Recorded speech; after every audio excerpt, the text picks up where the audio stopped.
The man walked home through the empty street as cold wind cut across his face. His old jacket did little to protect him, but he pulled it tight and kept walking. It was late, and the lamps on the corners gave only weak light. His small house stood at the end of the road, quiet and dark like the rest of the street. He was about to reach his gate when he stopped. Something small was sitting near the steps. At first he thought it was just an old sack, but then it moved. A thin figure sat curled up, arms wrapped around knees, head bent low. When the man stepped closer, the figure lifted its head. It was not human. A little alien girl stared up at him, her big eyes glowing faintly in the dim light. Her face looked hollow, cheeks sunken, lips trembling.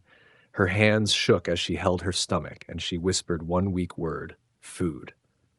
The man froze. He had seen aliens before, on the streets, in the markets, sometimes in fights with humans. But never this close, never so young, never so fragile. She could not be more than 7 or 8 years old. She wore rags instead of clothes, torn pieces of cloth that hung from her thin frame. Her small feet were bare, bruised, and bleeding from the cold ground. She looked like she had been walking for days. His first thought was to turn away. Helping an alien was not wise. People talked. Authorities asked questions. A human alone could not afford suspicion. But then she looked at him again. Those eyes were too empty, too desperate. They had no trick in them, no plan, only hunger and fear. He sighed heavily, almost angry at himself, and reached down. "Come on," he muttered. The girl flinched when his hand touched her shoulder, but she did not resist. Her body was light, far too light when he lifted her up. She weighed less than half a normal child. She clung to his jacket with weak fingers, shivering against his chest. Her skin was cold as ice. He hurried to unlock the door and carried her inside. The house was small, only 2 rooms and a kitchen, but it was warm compared to the night. He set her down on a chair and quickly lit a lamp. The glow revealed her fully. Her face was covered in dust, her hair tangled and matted. Her thin arms looked more like sticks, with bluish marks that could be bruises. She sat very still, watching him like a stray animal unsure if it was safe. He went to the kitchen and cut slices of bread. He placed them in front of her on the table. For a moment she did not move, as if she could not believe the food was real. Then her hands shot out, grabbing the bread. She ate fast, too fast, stuffing it into her mouth. Crumbs fell down her lap, but she did not care. She chewed and swallowed with wide eyes, as though afraid someone would snatch it away. The man sat across from her, silent, just watching. Each bite she took hit him in the chest. He realized she was starving, truly starving, in a way he had never seen. After 3 slices, she slowed, her breathing rough. She placed her small hands on her stomach, almost as if protecting it, and looked at him again. Her lips moved, whispering something he barely heard. "Thank you," he cleared his throat. "Where are you from? Where are your parents?" he asked softly. She shook her head, not speaking. Her eyes darted to the window, nervous. He noticed it and understood. She was afraid of being found. He stood and fetched an old blanket. When he draped it around her shoulders, she pulled it tight, her body shaking less under its warmth. For the first time, she seemed to relax, her eyelids heavy. She leaned against the chair, still holding a piece of bread in one hand. The man rubbed his forehead. What was he doing? This was dangerous. If anyone saw, if anyone reported him, he could be punished. Yet, as he looked at her fragile form, he could not bring himself to put her back outside.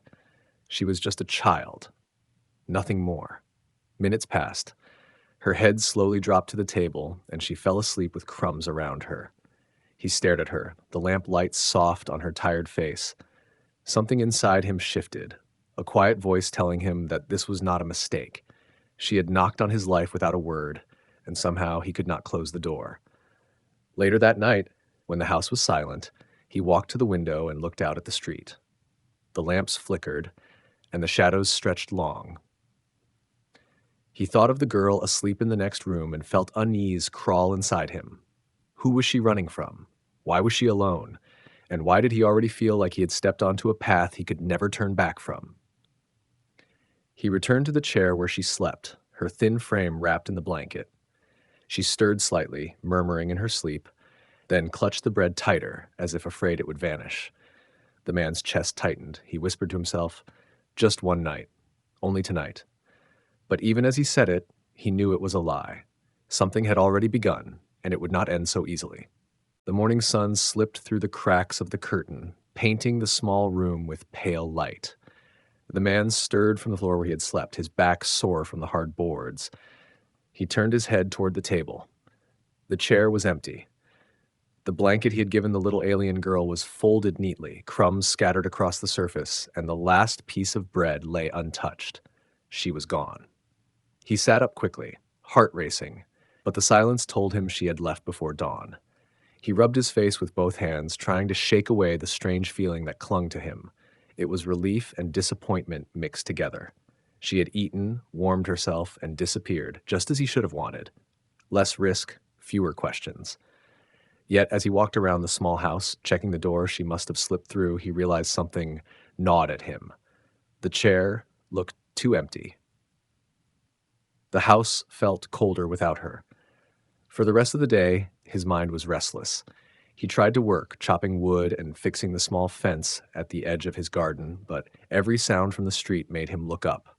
Every shadow near the gate made him wonder if she had come back. He hated himself for thinking about her, for hoping to see her small figure again.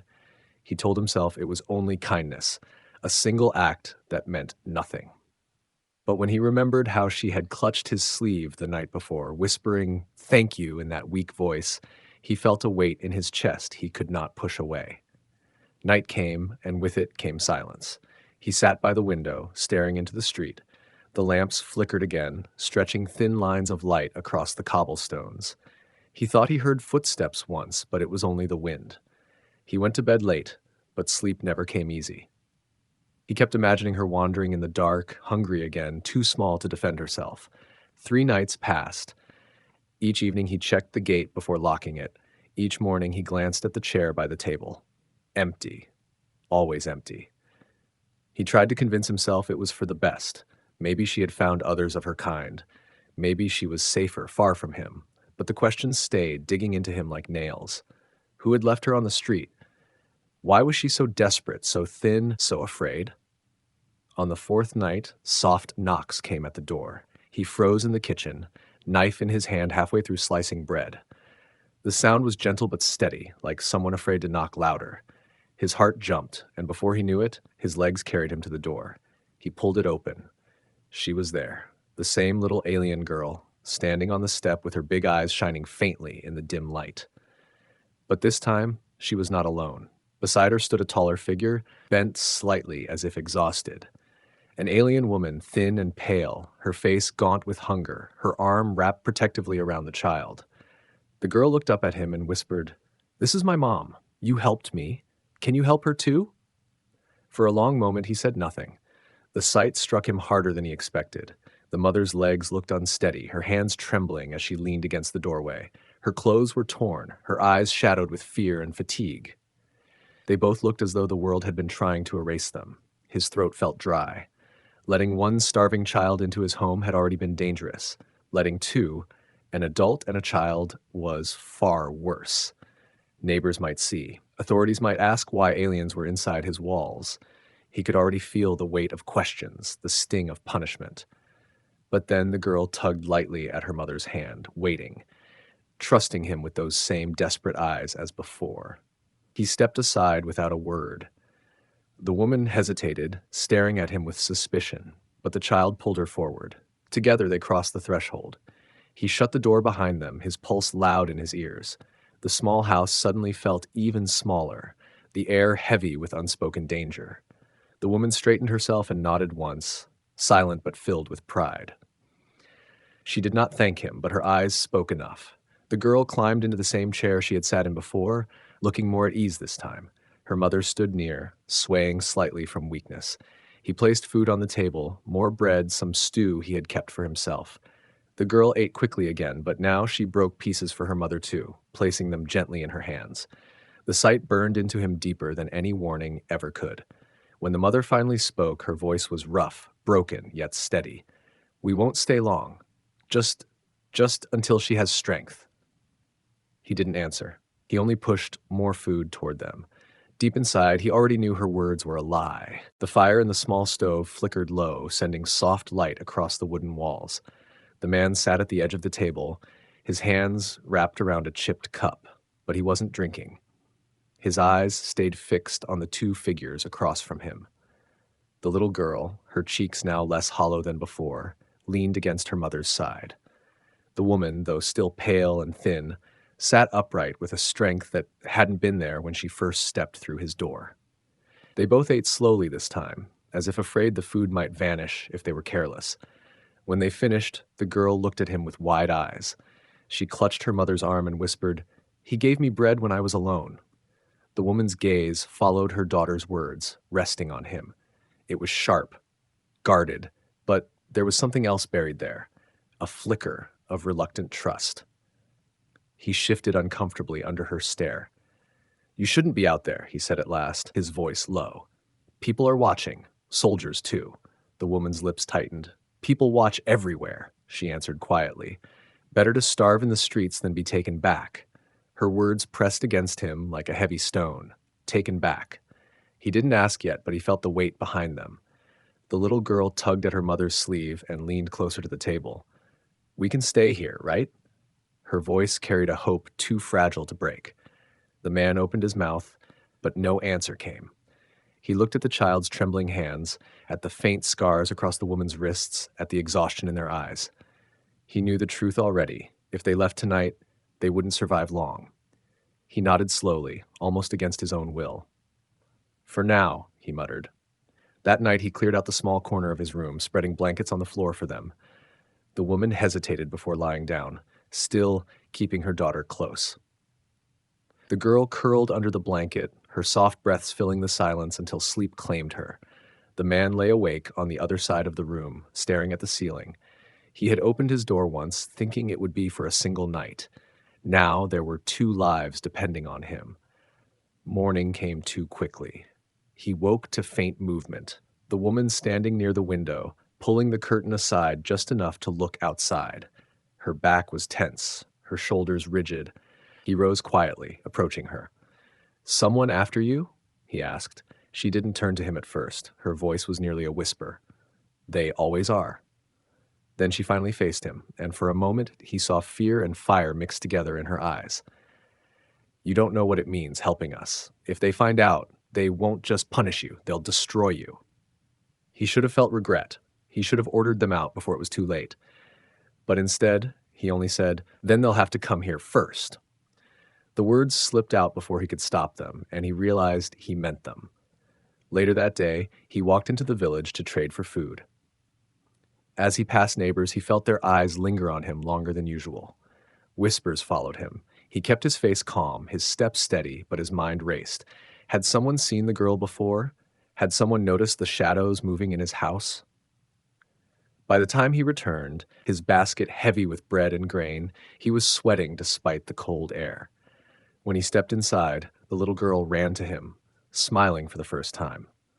"Papa's back," she said softly, and then froze as if realizing what she had called him. Her mother looked sharply at her, but the man only stood still, the word echoing in his head. It unsettled him, but it also warmed something deep inside he thought had long died. The woman said nothing, but she watched him with new eyes. It wasn't gratitude, not yet. It was the look of someone measuring whether he was truly strong enough to keep them safe. He set the food on the table and met her stare without flinching. Whatever came next, he already knew there was no turning back. The days grew quieter, though never truly safe. The man's small house, once filled only with the sound of his own footsteps, now carried soft whispers, the clatter of spoons against bowls, and the rare laughter of a child. Lyra, as he had learned the little girl's name, followed him often, her small hands reaching for anything she could help with. She held nails for him when he fixed the fence, tried to carry wood that was far too heavy, and once even sat on the floor watching him clean his rifle with wide, curious eyes. Her presence felt strange at first, but soon he realized he looked forward to it. Her mother, Saren, was different. She spoke little and never seemed at ease, as if every wall might betray her. At night, when the girl slept, Saren often sat near the window, her body tense, her gaze scanning the shadows outside. One evening, when he asked why she never rested, she answered without looking at him, "Because danger doesn't sleep." He did not press her for details, but he began to notice things. the way her wrists carried faint, burned scars, the way her eyes hardened when soldiers marched past the street outside, the way she stiffened whenever boots echoed too close to the house. He pieced together the truth slowly. They hadn't just been poor, they had been hunted. The man tried to keep his life as normal as before. He visited the market, traded wood, and brought back food. But he could feel eyes following him more now. Once, a neighbor across the street asked casually if he had guests, his smile too sharp, his tone too curious. The man only shook his head and walked away, but that night he warned Saren to keep the curtains closed. Inside the house, time felt fragile. He made stew, baked bread, even shared stories by the dim lamplight. Lyra began smiling more, her cheeks filling out as she regained strength. Once, she placed a flower she had found in a cracked cup on the table, proud of the decoration. The man didn't say anything, but he left it there, letting its soft color break the dull gray of his home. Saren softened slowly, though not with words. She cleaned without being asked, repaired his torn sleeve with careful stitches, and once left a small portion of food for him before she and her daughter ate. It was her quiet way of showing she was no longer just surviving, but beginning to trust. Yet, her eyes still carried storms. One night, when the lamps were out, she whispered into the dark, "If they find us, don't protect me. Just save her." He did not reply, but he lay awake for hours, the sound of Lyra's soft breathing between them. He had thought helping a child for one night would be simple. Now, he was building walls around two lives. The danger outside never left. One evening, he returned late from the market to find Lyra crying. Soldiers had passed too close to the house, and Saren had hidden her under the bed, pressing her hand over her mouth to keep her silent. When he entered, Lyra ran to him, clinging to his waist as if he could push away the whole world. He stroked her hair and promised softly, "You're safe here." But as he looked at Saren's fearful, burning eyes, he knew safety was only an illusion. Every night, when he locked the door and checked the windows, he felt the weight of his choice pressing harder. The house was no longer just his. It had become a refuge, a secret, and perhaps a trap. Still, when Lyra tugged at his sleeve and called him Papa again, and when Saren silently set a bowl of food before him, he understood he could not undo what had begun. The secret was growing inside those walls, and soon the world outside would notice. The night was colder than usual, and the wind rattled the shutters as if someone pressed against them from outside. The man woke to the sound of faint movement and sat up, reaching instinctively for the old rifle beside his bed. The sound came again, soft but steady, footsteps crunching against the dirt outside the house. His chest tightened. It was too late for travelers, too quiet for neighbors. He moved to the window, pulling the curtain back only a finger's width. Two figures in cloaks stood at the gate. They weren't moving toward the door, not yet. One bent down, touching the soil near the path, while the other scanned the street slowly. The man's grip on the rifle tightened. He couldn't see their faces, but the way they moved, calm and deliberate, told him enough. These weren't beggars. They were searching. Behind him, the floor creaked softly. Lyra stood there, rubbing her eyes, clutching her blanket. He pressed a finger to his lips, motioning her to silence. She obeyed, but her wide eyes followed his every move.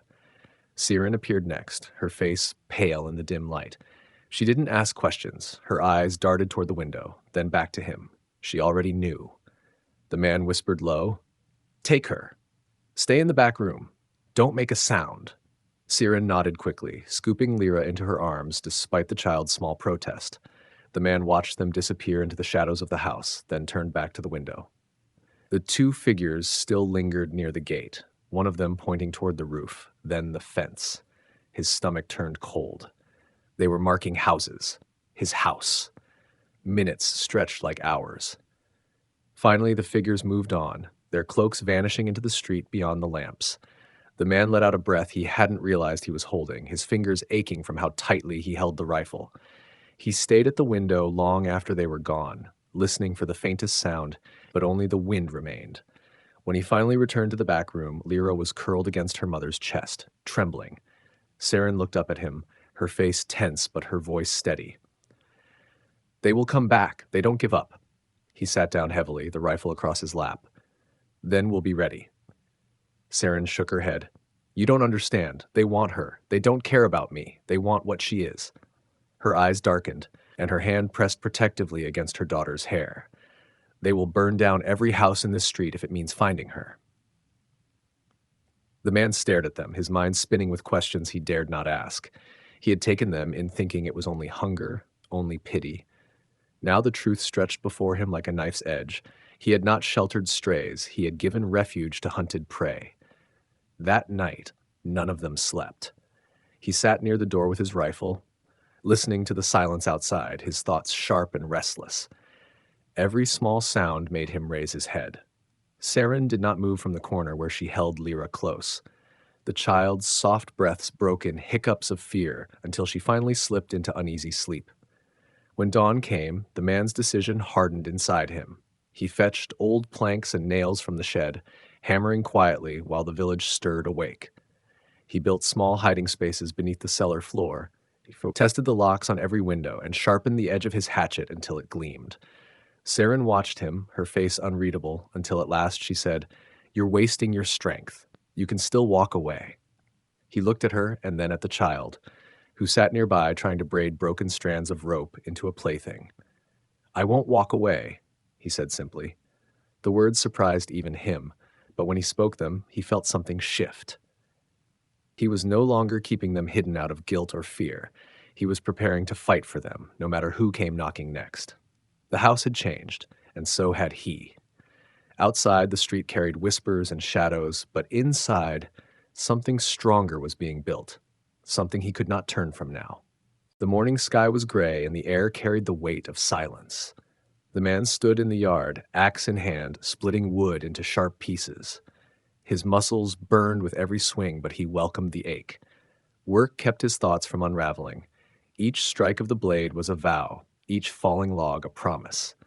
Behind him, through the window, he could see Lyra watching, her chin resting on the sill. She waved when his eyes met hers, and he felt the strange warmth again, something heavier than pity, something closer to duty. Inside, Saren moved carefully, keeping the house in order, though her sharp gaze followed every sound from the street. She spoke more now, not much, but enough to reveal fragments of their past. They had escaped a labor camp, one of the cruel places where both alien and human workers were treated as tools. She never gave details, but her scars told more than her words ever could. The girl had been marked too, not by bruises, but by her existence. Lyra was valuable to someone powerful, and that was why the hunters would never stop searching. That evening, as they ate their meal, the man broke the silence. "You can't keep running forever. If they find this place, you'll need somewhere to hide."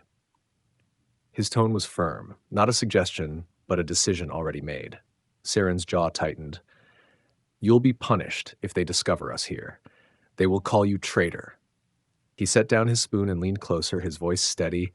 "Then let them. This is my home. Anyone who wants to take you will face me first." For a long moment, Saren said nothing. Her eyes studied him, testing the weight of his resolve. Finally, she lowered her gaze and whispered, "You don't mean us. You don't even know us. Why risk your life?" He looked at Lyra, who smiled faintly as she gnawed on a piece of bread. "Because she's a child," he said, "and because no one else will." The next days were spent preparing. He dug into the cellar floor, carving out narrow spaces where a small body could hide. He showed Lyra how to slip inside silently, how to stay still no matter what she heard above. She listened, wide-eyed, nodding with seriousness far beyond her age. Saren watched with a mixture of grief and gratitude, her hands trembling when she touched the wooden cover he built for the hiding place. At night, he cleaned his rifle, oiled the old parts, and tested the chamber. The weapon was old, but it still fired true. He sharpened his hatchet and set knives in places only he knew. The house was becoming more than a home. It was turning into a fortress. One evening, as the wind howled outside, Saren finally spoke in a voice softer than he had ever heard. "You should not have done this. You've tied yourself to our fate now." He met her eyes without flinching. "It was my choice." She studied him, her expression breaking for the first time. A trace of sorrow touched her face, then something gentler, something that almost looked like respect.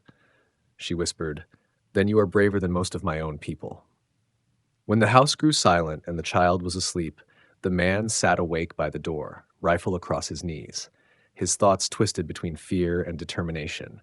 He had lived alone for years, surviving quietly, unnoticed. Now every moment of peace was fragile, every shadow outside a warning. Yet he did not regret it.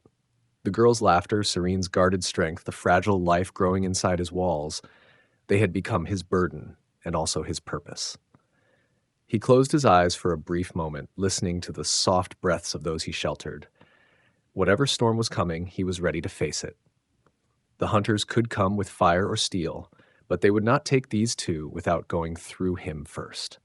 The knock on the door came just as the sun was sinking, turning the sky into blood-red streaks. It wasn't gentle this time. It was loud, commanding, the kind of knock that came with authority. The man stood slowly, his rifle already in his hands. Lyra froze where she sat on the floor, clutching the wooden toy he had carved for her. Siren's face drained of color, but her eyes burned with the same sharp fear he had seen since the first night. Without a word, he nodded toward the cellar. Siren lifted Lyra and hurried into the back room, lowering the girl into the hiding place he had prepared. The small cover closed with a soft thud, and silence swallowed the house. The knock came again, harder this time, followed by a voice. "Open the door." Soldiers. There was no mistaking the tone. He stepped forward and pulled the door open just enough to stand in the frame. Two men in uniform stood outside, rifles slung across their shoulders, their eyes narrowed, scanning him and then the shadows inside. One leaned slightly, trying to peer past him. "We're searching houses," the soldier said. "There are reports of fugitives." The man's grip tightened on his own rifle, though he kept it lowered. "Fugitives?" he asked calmly. "You think they'd come here?" The soldier smirked. "They're clever when they're desperate. We'll look inside." The man stepped forward, blocking the doorway fully. His voice was steady, but steel-edged every word. "No one's here but me. You want to look. You'll need to push past." For a moment, the air thickened, heavy with challenge. The soldiers exchanged a glance, their hands brushing the rifles at their sides. Then one spat to the ground, muttering, "Not worth the trouble." They turned and walked away, their boots echoing down the street until silence returned. Only when he could no longer hear them did he close the door and lock it. He leaned against the wood, his chest rising and falling like a hammer in his ribs. Slowly, he returned to the cellar and pulled the cover open. Lyra blinked up at him with wide, frightened eyes, her tiny hands still gripping Siren's fingers. He helped them out, his voice low but firm. "They're gone. For now?" Lyra threw her arms around his waist, burying her face against him. "I was so scared," she whispered. He placed a hand on her back, steadying her up, and for the first time in years, he felt the word she had once called him settle deep in his heart. "Papa." Siren stood close, her expression torn between relief and something harder to admit. She met his eyes, her voice quiet but heavy with meaning. "You didn't have to stand against them. You could have let them in, let them take us." His answer was simple, spoken without hesitation. "I won't let anyone take you. Not while you're under my roof." The house seemed different after that night. The fear was still there, always lurking, but so was something else, something stronger. They were no longer just three people thrown together by chance. They had become something like a family, bound not by blood but by choice. He was no longer alone, and neither were they. As the fire crackled and Lyra curled between them, Siren's guarded eyes softened at last. She whispered words he almost didn't catch, but they were enough. "Then this is our home." He sat quietly, rifle within reach, watching the flames dance. Outside, the world would keep hunting. Inside, he had something to fight for, something worth every risk. Whatever came next, he knew he would face it, not as a man alone, but as a father and protector of the two lives that had chosen to stay with him.